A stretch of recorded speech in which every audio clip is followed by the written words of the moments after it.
বাংলাদেশের অবৈধ অভিবাসীদের জন্য মুম্বাই একটি ভালো ডিটেনশন সেন্টার বা বন্দি শিবির নির্মাণের ঘোষণা দিয়েছে ভারতের মহারাষ্ট্রের মুখ্যমন্ত্রী দেবেন্দ্র ফডনবিস। তিনি বলেছেন, যেহেতু এসব বাংলাদেশিকে সরাসরি জেলে পাঠানো হবে না, সেজন্য তিনি এই বন্দি শিবির নির্মাণ করবেন। এর আগে কল্যাণে বেআইনিভাবে বসবাস করার অভিযোগে থানে পুলিশের মানব পাচার বিরোধী একটি সেল গ্রেফতার করেছে এক বাংলাদেশি দম্পতিকে। এ খবর দিয়েছে অনলাইন বিজনেস স্ট্যান্ডার্ডস। ফডনবিস বলেন, সম্প্রতি আমরা দেখেছি মাদকের মামলায় বেআইনি প্রবেশের মামলায় অবৈধ বাংলাদেশিরা তারা সবাই বিদেশি নাগরিক, ফলে তাদেরকে সরাসরি জেলে রাখা যাবে না, তাদেরকে রাখতে হবে ডিটেনশন ক্যাম্পগুলোতে।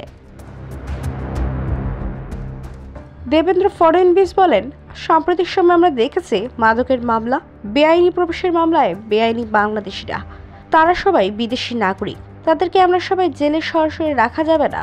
তাই বৃহন্মুম্বাই মিউনিসিপ্যাল কর্পোরেশন আমাদের বন্দি শিবির বানানোর জন্য জমি দিয়েছে, কিন্তু সেই জমি বন্দি শিবিরের আদর্শ অনুসরণ করে না।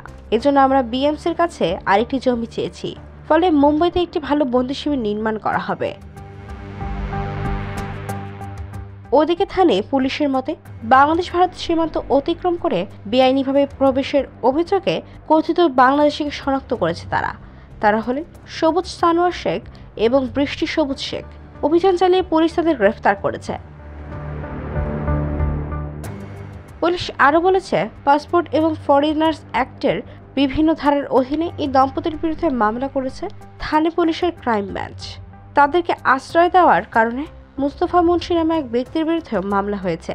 বেআইনিভাবে ভারতে প্রবেশ করেছেন ওই দম্পতি, এটা জানা সত্ত্বেও তাদেরকে বাড়ি ভাড়া দিয়েছিলেন তিনি। IBTV, USA, new York.